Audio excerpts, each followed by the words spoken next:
Assalamualaikum warahmatullahi wabarakatuh.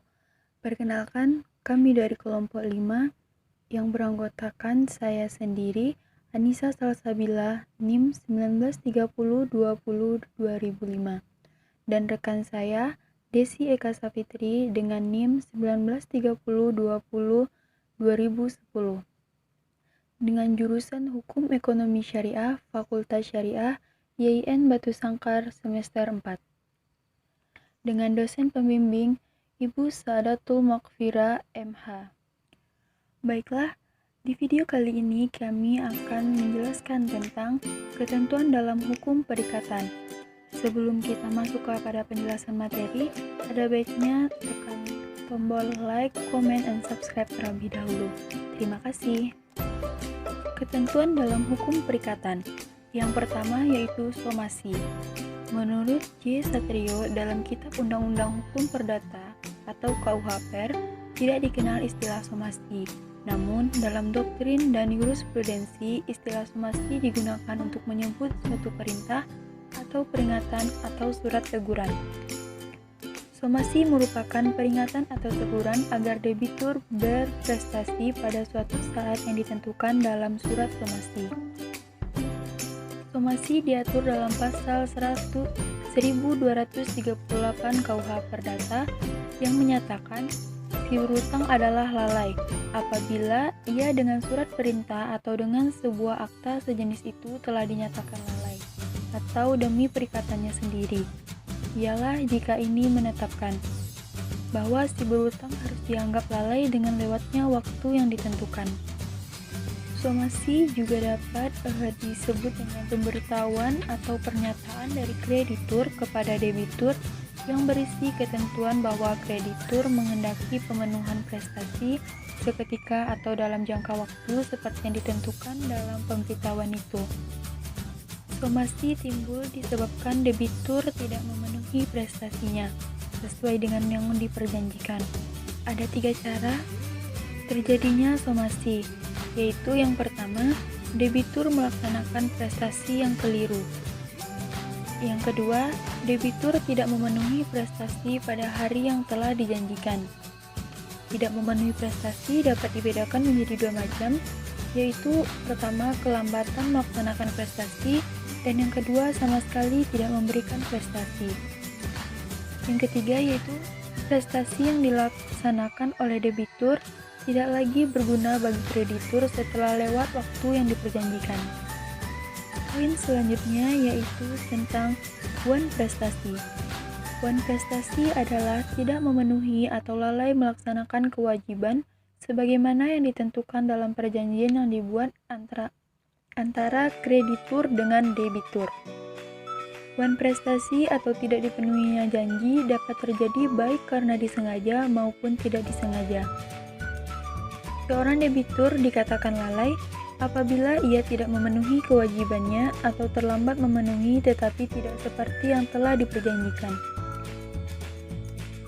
Wan prestasi terdapat dalam pasal 1243 KUH Perdata yang menyatakan bahwa penggantian biaya, rugi, dan bunga karena tidak dipenuhinya suatu perikatan barulah mulai diwajibkan apabila si berutang setelah dinyatakan lalai memenuhi perikatannya, tetap melalaikannya, atau jika sesuatu yang harus diberikan atau dibuatnya hanya dapat diberikan atau dibuatnya hanya dalam tenggang waktu yang telah dilampaukannya.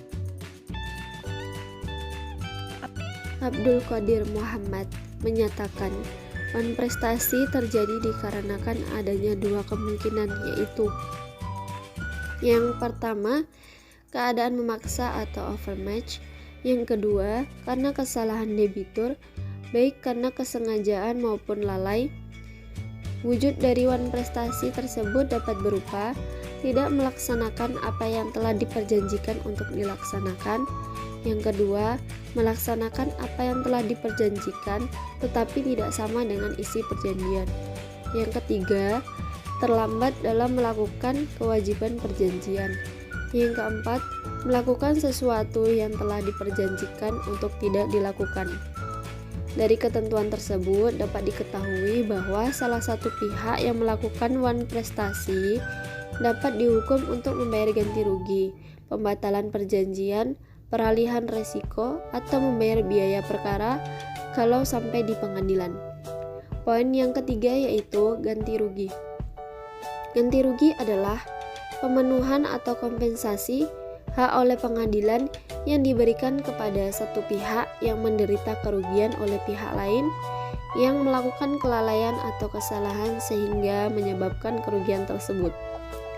Ada dua hal yang menyebabkan timbulnya ganti rugi, yaitu ganti rugi karena wan prestasi dan perbuatan melawan hukum.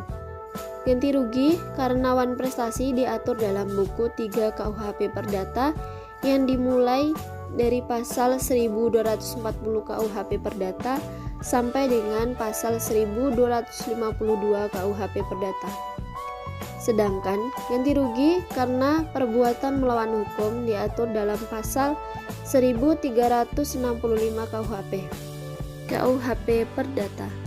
Ganti rugi karena perbuatan melawan hukum adalah suatu bentuk ganti rugi yang dibebankan kepada orang yang telah menimbulkan kesalahan kepada pihak yang dirugikannya.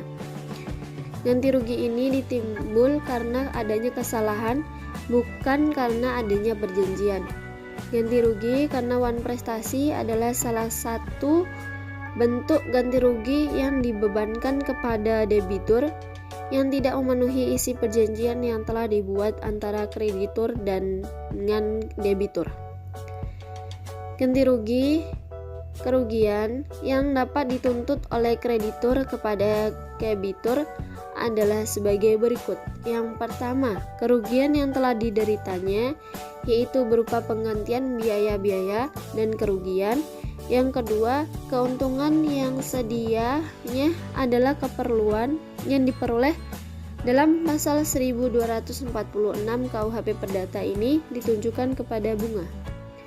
Mungkin hanya itu yang bisa saya sampaikan dari materi dari ketentuan dalam hukum perikatan.